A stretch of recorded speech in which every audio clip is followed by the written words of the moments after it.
Pregnant again? How utterly disappointing. Marla's words sliced through the tense silence like a butcher's knife.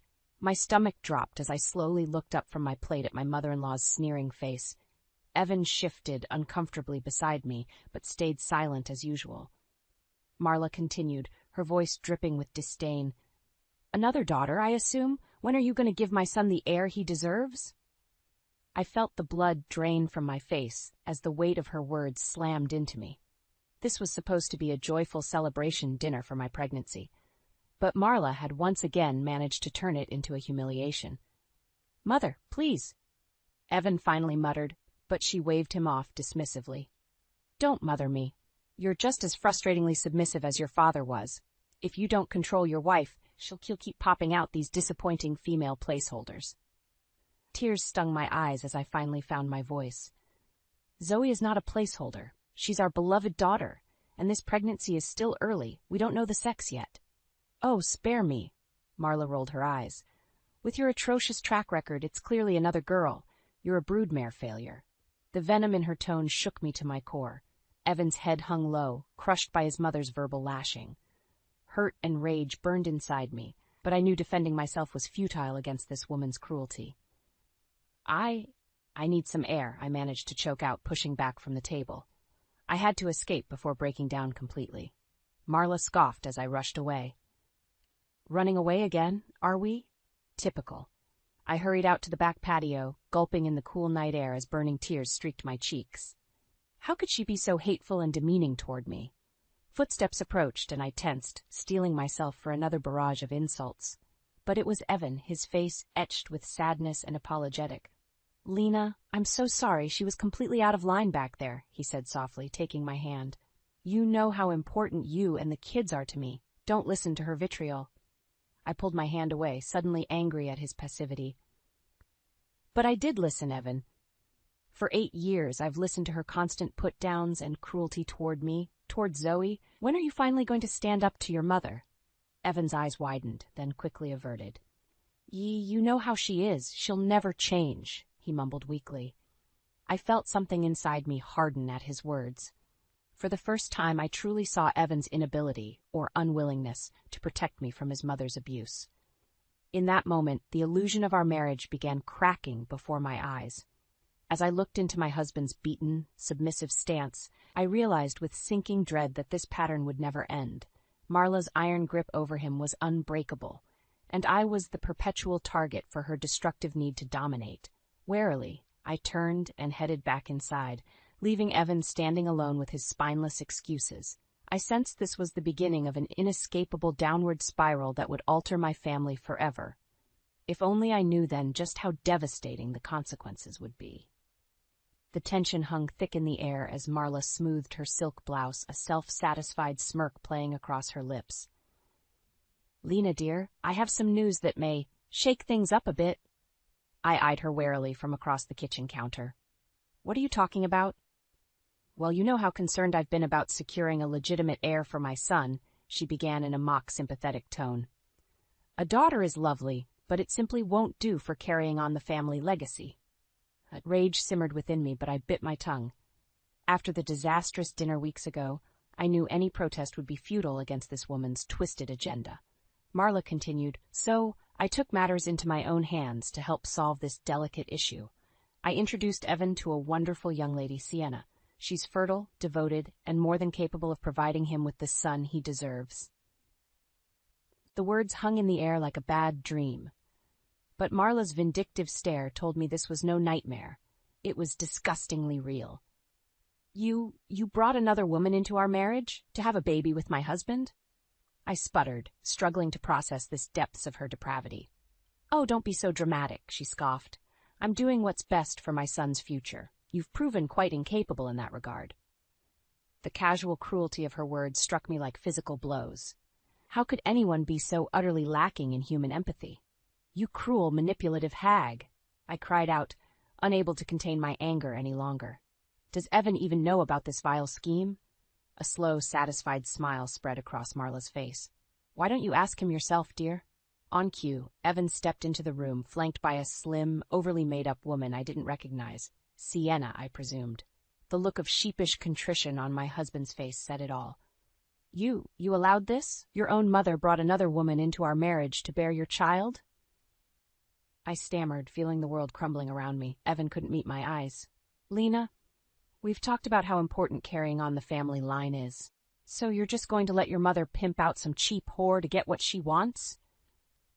I screamed, uncaring of the foul language as blinding rage took over. Sienna's eyebrows shot up in feigned indignation.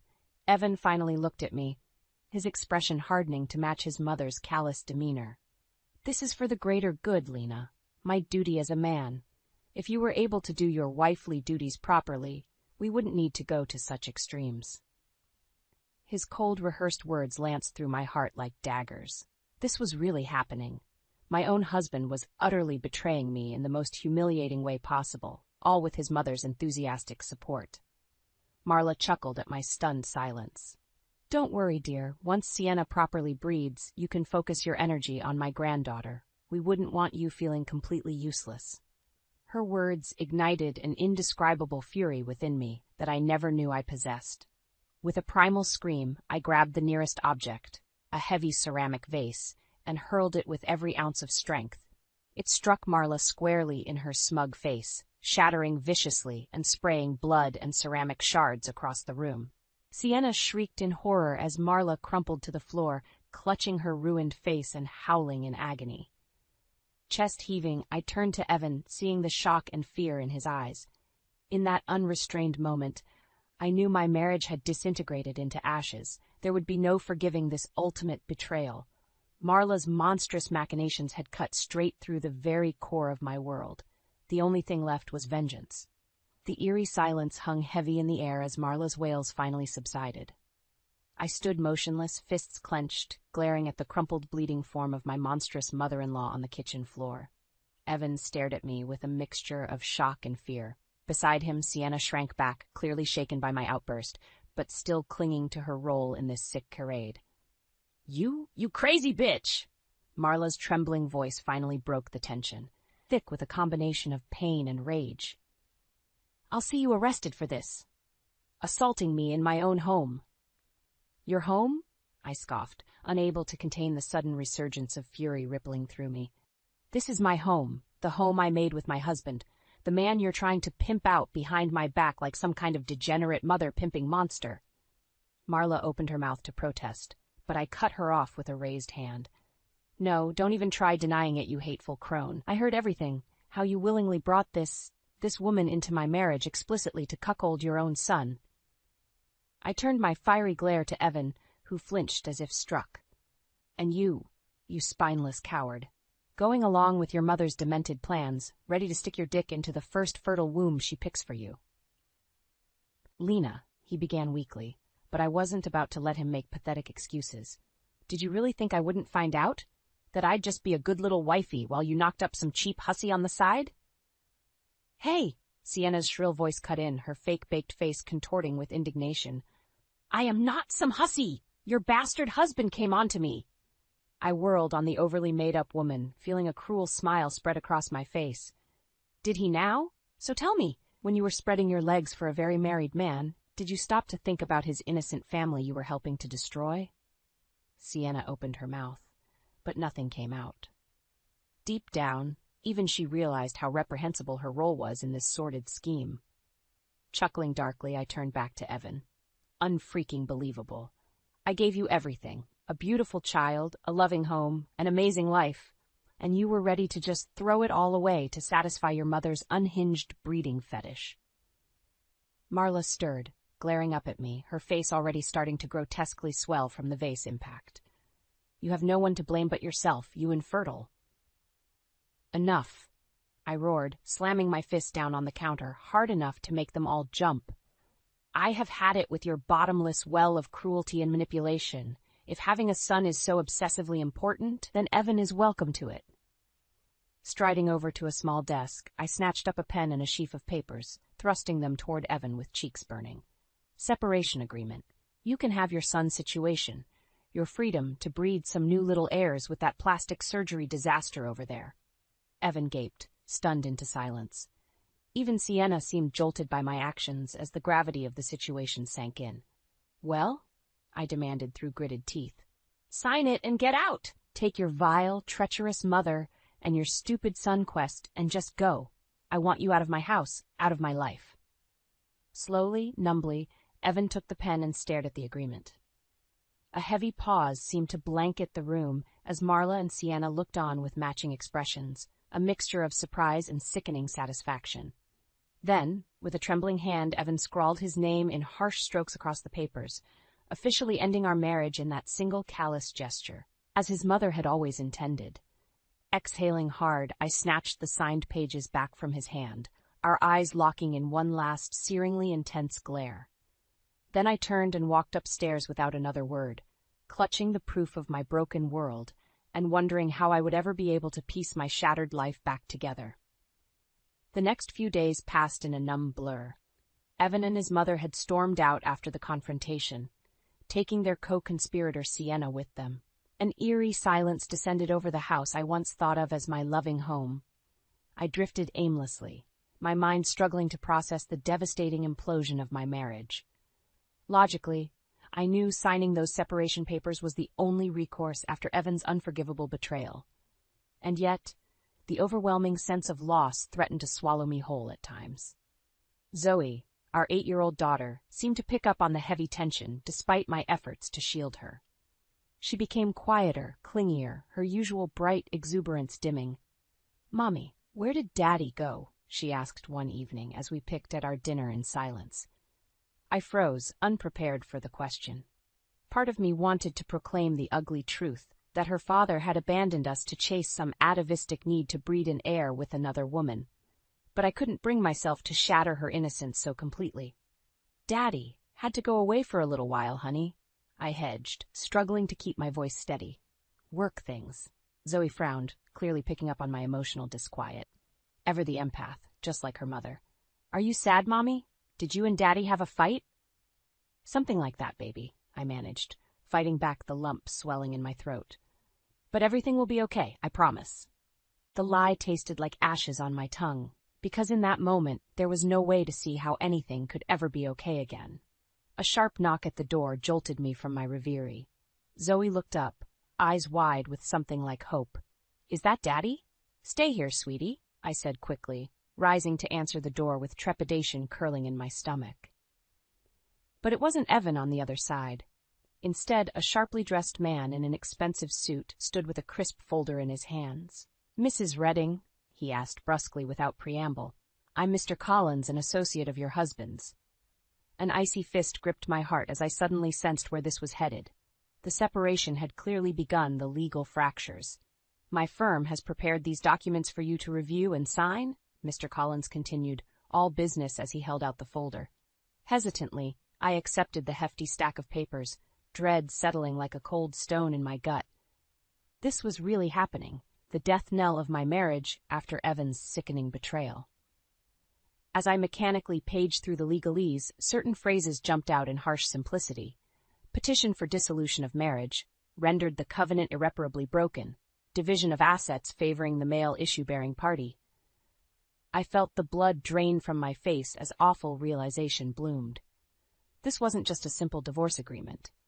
It was Evan and his demonic mother wielding their wealth and influence to strip me of everything, my home, my life, my child, all in cruel pursuit of their deranged male heir vendetta. "You have 48 hours to review and sign these terms, Mrs. Redding," Mr. Collins stated flatly. "After that, my client will pursue more aggressive recourse if you fail to comply." The unmistakable threat laced his words like arsenic. Memories flashed of the unrestrained violence that ran in Marla's virulent veins, the vase, the bloodshed, of her unstoppable quest to destroy any obstacle to the grandchild she craved.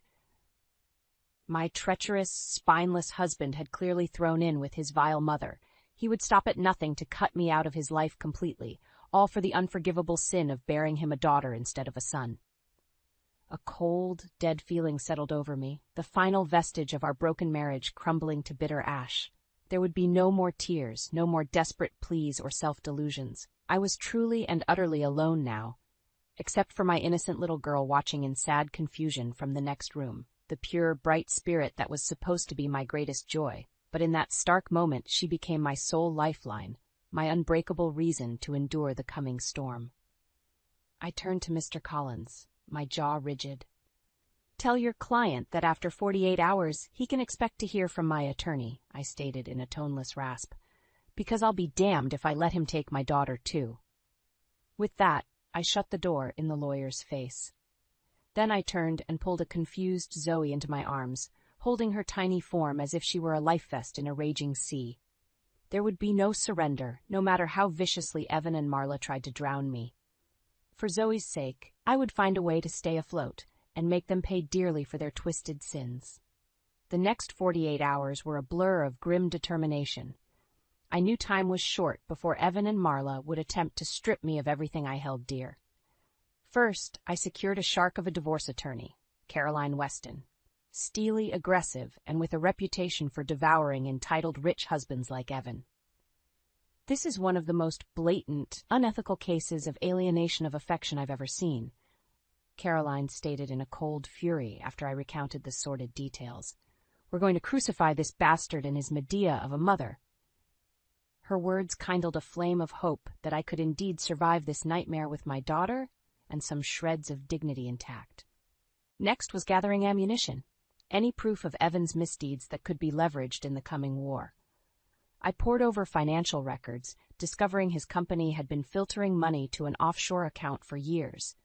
Embezzlement and tax evasion, potentially criminal behavior if exposed, perfect leverage. Finally, I arranged for Zoe's temporary relocation while the legal battle raged. My sister Nina, an elementary school teacher, lived 2 states over. I knew she could shelter and care for my sweet girl while I fought in the trenches. When the 48-hour deadline arrived, I was ready, or as ready as I could be. Mr. Collins arrived promptly with the same aloof disdain as before. "I trust you've had ample time to review the terms and come to an amenable decision," he stated flatly. In response, I slid the signed divorce petition across the table, but not the one he provided. The stack of papers bore Caroline Weston's imprimatur, every word thoroughly negotiated for maximum impact. Mr. Collins' eyes flashed with surprise as he scanned the unrecognized document, his brows knitting in disapproval. "This was not the agreement we discussed. My client will need to reevaluate these terms." "These are the terms," I stated coldly. "I refuse to be bullied or stonewalled. Every nefarious act, every awful betrayal has consequences." I slid the thick dossier of financial documentation across the table, watching Mr. Collins's face blanch slightly as he grasped the implications. "Your client's illegal corporate dealings have been rigorously catalogued by very credible forensic accountants," I added with a hint of vindictive satisfaction. "Any attempt to deprive me of my legal marital rights and claim over my daughter will be met with the full public revelation of these damning records." I allowed that threat to hang in the air. Evan's ego and insecurity about his business reputation were thinly veiled weak spots, traits his vile mother had eagerly exploited countless times. Now it was my turn to wield that leverage. Mr. Collins maintained an impressively impassive poker face as he studied the documentation, though a muscle twitched almost imperceptibly in his jaw. Perhaps he was already calculating how hard this battle could hit Evan's pocketbook. "I will present this counteroffer to Mr. Redding in full," he said finally, voice tight, "contingent on these materials remaining discreet for now." "See that you do," I said simply. "The meter is running on flaying his reputation and criminal liability wide open." With a curt nod, Mr. Collins collected the documents and departed, clearly reeling from this unanticipated turn of events. For the first time in a long time, I felt the faintest spark of hope, of reclaiming some portion of my life and dignity from Evan and Marla's grasping claws. But there was still one vital loose end to secure before the war began in earnest. I turned and gathered Zoe into my arms, fighting back fresh tears at her sad, bewildered expression. "Mommy," she said tremulously, "what's happening? I want Daddy to come home." I hushed her gently, stroking her soft hair. "I know, baby, I know, but you have to go stay with Auntie Nina for a little while, okay? For your safety." Zoe's eyes widened slightly, picking up on the undercurrent of tension. But she nodded obediently. As I clutched her tiny form, I silently vowed to do whatever it took to protect my daughter's well-being, even inscribing her name permanently in the chasm dividing our family. There would be hurt and confusion, but I hoped she would eventually understand, because in the end, I would make absolutely certain that Evan and Marla paid the ultimate price for their monstrous transgressions. Once that line was crossed, there was no going back. The divorce battle erupted with a fury I could scarcely have imagined. Evan and Marla clearly felt spurned by my refusal to capitulate, and were determined to crush me through overwhelming legal force and intimidation. Caroline proved to be worth every penny, matching their team's viciousness tit for tat. Accusations and exposures flew in both directions as dark secrets were mercilessly excavated. Marla launched a public smear campaign, portraying me as an unfit mother and spouse jealous of Evan's business success. We countered by leaking details of her deranged campaign to cuckold her own son for a male heir. It was a brutal, soul-destroying process. But I refused to surrender an inch, kept afloat by my determination to maintain stability for Zoe. Finally, after 6 excruciating months, cooler heads in Evan's camp prevailed in pushing for a negotiated settlement, an end to the scorched earth hostilities before any more radioactive scandals fully combusted. I'll never forget the heavy silence that fell over the sterile conference room as our respective legal teams arrived. Evan entered, shoulders squared but eyes hollowed by the long battle. Then Marla swept in, her face still bearing the faintest scars from the vase incident, twisted into her trademark sneer. I felt a brief thrill of satisfaction that at least I'd managed to mar her unbearably smug exterior. Greetings were dispensed with, having long abandoned such niceties. We came straight to business. My client is prepared to offer a full and impartial distribution of legitimate marital assets, provided certain conditions are met, Caroline stated firmly, including permanent renunciation of custodial claims over the minor child. I could feel Marla's glare burning a hole through me. Sacrificing any claim to Zoe was the heaviest concession, but a necessary one to secure safety and healing. To her credit, Caroline didn't flinch, as well as assurances that the unconventional reproductive circumstances during the marriage remained sealed and undisclosed. A harsh jab at the twisted heir conspiracy, and a not-so-veiled threat about potential criminal repercussions. Evan shifted uncomfortably at the allusion. Marla's scowl deepened. While such terms are highly irregular, their lead counsel replied stiffly, we are amenable to the equity distribution, provided indemnity against future potential actions. A ugly pause lingered. They knew their financial skullduggery had been thoroughly exposed and could jeopardize not just Evan's business, but potential imprisonment. So they had no choice but to negotiate a suppression of the whole sordid truth. The tables had finally turned in my favor. Of course, so long as commitments are adhered to, the matters will remain permanently sealed, Caroline stated, her shark-like smile just a touch too wide. The negotiation continued for hours, splitting immense assets and investments down to the finest decimal point. But in the end, we hammered out an agreement, secured by both sides of mutual sustaining silence. Marla looked utterly miserable, faced with irrevocably surrendering control over her son's life and Zoe's. While still obscenely wealthy, I knew the concessions represented a profound personal defeat, which fueled my resolve. I don't expect congratulations, Caroline told me in an undertone as the final paperwork was prepared. This whole situation is equal parts sickening and infuriating, but you stood your ground and secured the best path for your daughter's well-being.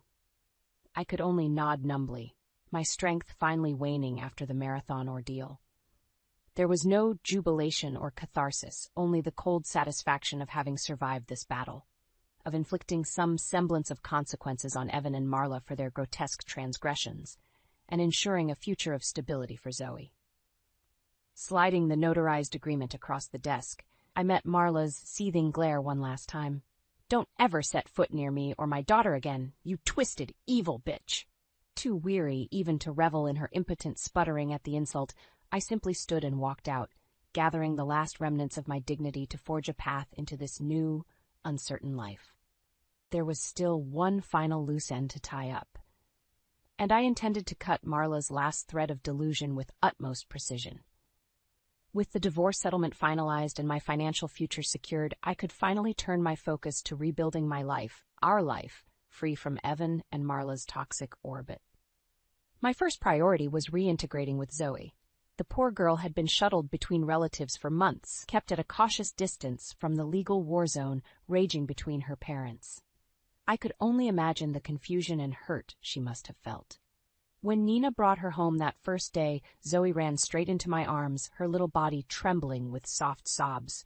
My heart shattered anew at her muffled cries. "I missed you so much, Mommy. I was so scared." "Shh, I know, baby," I soothed, fighting my own tears. "I missed you more than you could ever know, but it's okay now. We're going to be okay." She pulled back, her young face still so innocent yet bearing a new heaviness. "Is Daddy ever coming home?" A lump formed in my throat as I studied her deep brown eyes, so much like Evan's. How could I lie, yet also deprive her of hope? "Daddy can't be with us anymore, sweetheart," I managed carefully. "He made some choices that went against what we believe is right." Zoe's brow furrowed in confusion. "Did he do something bad?" "In a way, yes." I sighed, pulling her close again. "But you don't have to worry about any of that now. What matters is you and me and how we move forward from here, okay?" She nodded, seeming to grasp the simplicity of that concept, despite the complexities raging underneath. In that moment, I vowed to preserve her innocence, her trust, in whatever way I could. Over the following weeks, we began to rebuild our little family of two. With Evan's financial settlement, I was able to secure a fresh start, a cozy rental home away from the shattered remnants of our marriage, enroll Zoe in a new school, and realign my career trajectory in marketing communications. Slowly, smiles and warmth began returning to Zoe's youthful exuberance as our new normal solidified, no longer weighed down by that toxic undercurrent of dysfunction surrounding Evan and Marla. The only hiccup came when I received a terse communication from Sienna, Evan's former mistress, the woman he had intended to breed his heir with. "Your pathetic excuse for a husband came crawling back, in case you were wondering," her message read acidly. "But once I got a taste of his true self and that monster-in-law, I wanted no part of that dysfunctional freak show." She included documentation showing the exorbitant settlement she had demanded to preserve her silence and disappear from our lives for good. A final insult to injury, paid from my share of the divorce payout. Rather than anger, I felt only pity for Sienna's sad delusion that she'd been anything more than a dispensable pawn in Evan and Marla's twisted schemes, and I sensed her message held far more impact for them than for me. The ultimate failure and rejection of their disastrous heir-breeding plot. In a strange way, it felt like the last fading embers of that ugliness had finally burnt out completely, freeing me to turn my energy fully toward nurturing and protecting the family I did have, my ethereal bond with Zoe. There were still the occasional flare-ups from Marla's camp, grotesque tantrums lamenting her loss of control and grandchild, but I simply systemized blocking and containing her, preserving peace for Zoe at all costs. A few months after the finalized settlement, I received an awkward, rambling text from Evan out of the blue. "I know I have no right to darken your life any longer. The wreckage left behind is entirely my shame to bear. But I hope one day Zoe will understand that, despite everything, I did love her with all my heart." The words were a hollow echo, a desperate grasp for validation or absolution after his spinelessness shattered our family. I didn't bother responding, focused entirely on my new beginning, because that broken man's sad plea for sympathy couldn't reach me any longer. Not in the sanctuary of tranquility and love I had rebuilt around my beautiful daughter. Not when his vile deeds had finally caught up to him, leaving him utterly alone with his unbearable guilt. The years passed with surprising tranquility as I raised Zoe in our new peaceful life. There were moments of struggle and heartache, of course, but they paled in comparison to the constant toxicity that pervaded my marriage to Evan. As she grew into a brilliant, self-assured young woman, I made sure Zoe understood the basic truths of what tore our family apart, at least enough for her to recognize the inherent brokenness in her father and grandmother's value system. She never voiced resentment toward them, but a sort of detached pity. An intrinsic understanding of how their obsessive pursuit of an heir destroyed any possible bond. "I'm just glad I had you, Mom," she would say with a maturity beyond her years. You were the only one who really knew what was important. Family, not bloodlines. Her words simultaneously filled me with pride and profound sadness for the innocence she was forced to let wither at such a young age. But I took solace in knowing I had insulated her from the brunt of their viciousness. Until the day that seismic postscript arrived, brutally textured with karma's fury. It was a simple certified letter that appeared innocuous at first glance. But the return address, a maximum security prison, quickly turned my blood cold. With hands trembling, I tore it open to find a terse, stark message. Mrs. Redding, I regret to inform you that your former husband, Evan Redding, has been incarcerated on charges of corporate racketeering, embezzlement, and tax evasion related to his business activities.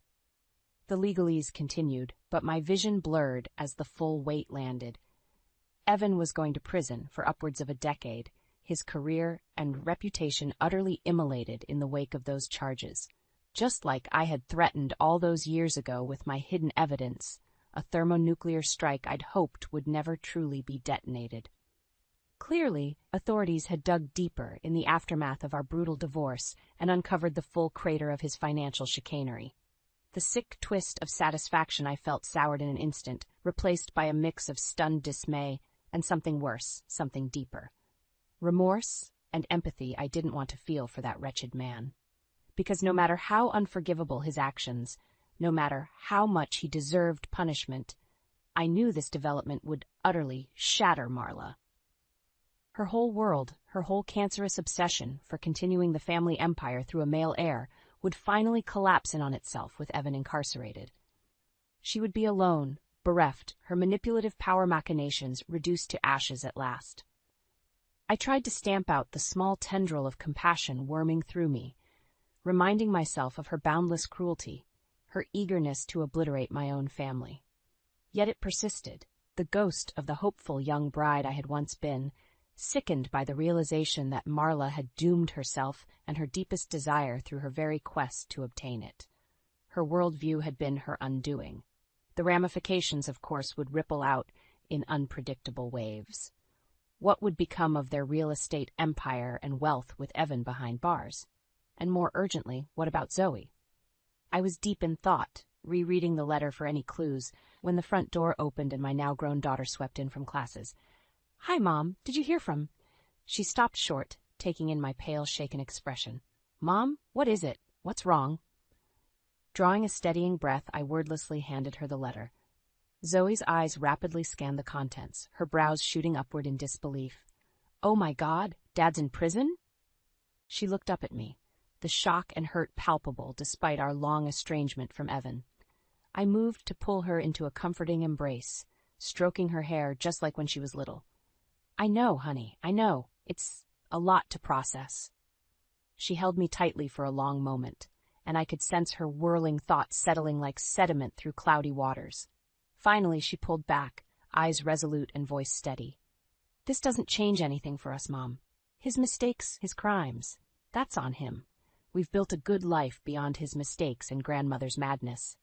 Zoe squeezed my hands firmly, her warm smile crackling with that resilient spirit inherited from her mother's DNA. Maybe this can be the end of it all, a fresh start, free from his shadow and her poison for good. I gazed at her with swelling pride and love, overcome by the wise perseverance blazing in her youthful eyes. She was right. As the monolithic shockwave propagated outward, Evan behind bars, Marla's world crumbling, we stood together on solid ground, free and unshaken. Perhaps this was the final cosmic realignment, setting the scales permanently even. Pulling my brave, beautiful daughter close, I felt the manacles of that dark family history begin to shed like snakeskin at last. Evan and Marla had bet everything on lies and power lust, unwittingly burrowing their shared grave. But in their defeat, in their self-ruination, I had conquered. My quiet resilience, my bond of love with Zoe had won the generational war. My only lingering words as their entitled kingdom crumbled to dust were the same ones I had snarled at Marla so many years ago. "Don't ever set foot near me or my daughter again, because this time it would be permanent."